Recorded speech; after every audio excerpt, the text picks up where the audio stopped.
Hi, I go by the name ANG Muda, and this is an episode of Angry with ANG Muda. After Man United bottled the chance to be top five in the league yesterday, and now they are in the eighth position in the league, it actually reflects the kind of season we've been having. We are in 15th in the league last season, and this season we almost at the middle of the season, and they are eighth in the season, and there have been several opportunities for them to be in top four, top five in the league.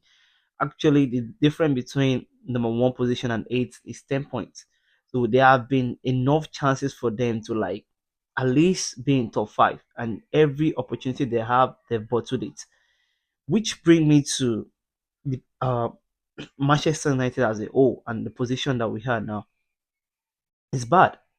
After spending the over 200 million in the transfer window and still eight in the position, and we are among the lowest scoring team in the league, and we concede every single time. It shows that there haven't been much improvement.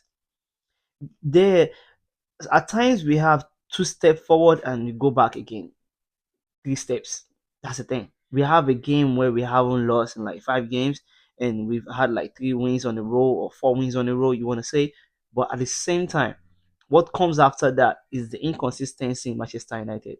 And this inconsistency have been there even before Amorim. We've had it even the time of Van Gaal, Mourinho. We've always been inconsistent.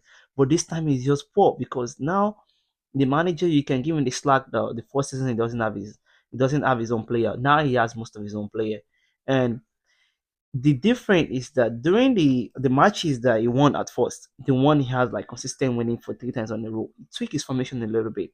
In Biamo, Cunha was playing more as a 10 and he's helping the midfielder.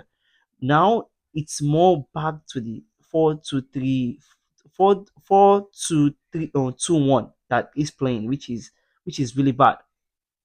The three back is not really working. As much as Man United feel like okay, it's not the formation, it's this, it's that. It's so confusing. It's not confusing because it was obvious throughout against West Ham that we're only playing on one wing, which is a mad wing. It was too obvious. The Cunha wing, Cunha is not a winger. Push Cunha back to the midfield. Let him support the midfield to balance up the three. That way we have more bodies in the midfield. This is not rocket science. Push Cunha back and use a proper winger on their side. Change the formation to 4-2-3-1 or 4-4-3-3. Dalot, yes, he got the goal. He's not a wing back. Ahmad natural position is not a wing back. You have a player, you have the caliber of player that can actually get you top four.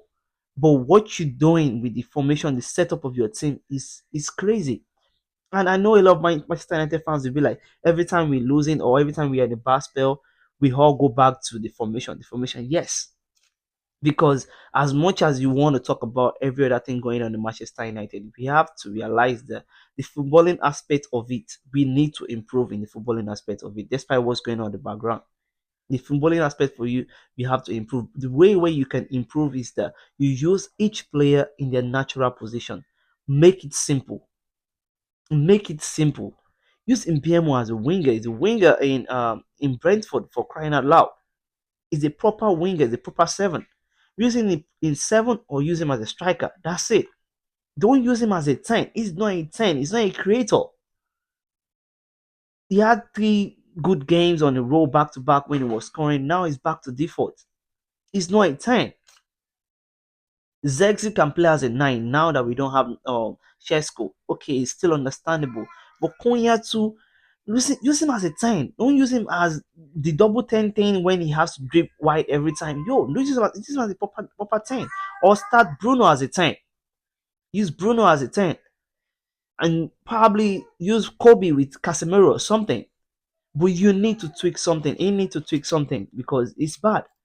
The next game is against Wolves, and I don't really feel like this is a team that can win away at Wolves. Even though Wolves is one of the worst teams in the Premier League this season, but shit, Man United inconsistency, you can never tell. You can never tell. So the manager have to change something. He needs to. He keeps switching the defense every time. I haven't seen since I've been watching the Premier League. I haven't seen any manager that changed defense so much as Ruben Amorim in between games. It's too much. It's too much. You started with Evan. Okay, maybe you were because Euro cost us the penalty against Crystal Palace. Maybe that's why you benched him. Okay, it's understandable. You started Evan. He got a yellow card in the first half. You substituted him for Euro. You guys are changing the defense too much. Yes, Euro made a mistake. He's still a proper defender than Evan. He's still a better defender than Evan. Luke Shaw, push him to three. We don't have no left back. We don't have no left wing back. Luke Shaw is still a better left wing back than Dalot. Now that he's fit, he's still better than Dalot. I still feel like the player that we should get rid of, but now that he's fit, he's better than Dalot. Use him as a left wing back. Use Dalot as right, or bench in. Start on Maserowi at right back. Use all players as their natural position. Stop making games complicated every single time. Amorim, you need to do better. This is on both you and the players. The players are weak mentally because they are players that can play more than 60, 70 minutes. So they are weak mentally or fitness. Their fitness is really poor. One of the two is wrong with them. But as a manager, you need to change something. You have the caliber of players that can make you get to, on paper, they can get to four. So you need to improve on something. Let me know what you guys think. I'm gonna catch you on the next episode in Jamura Shara.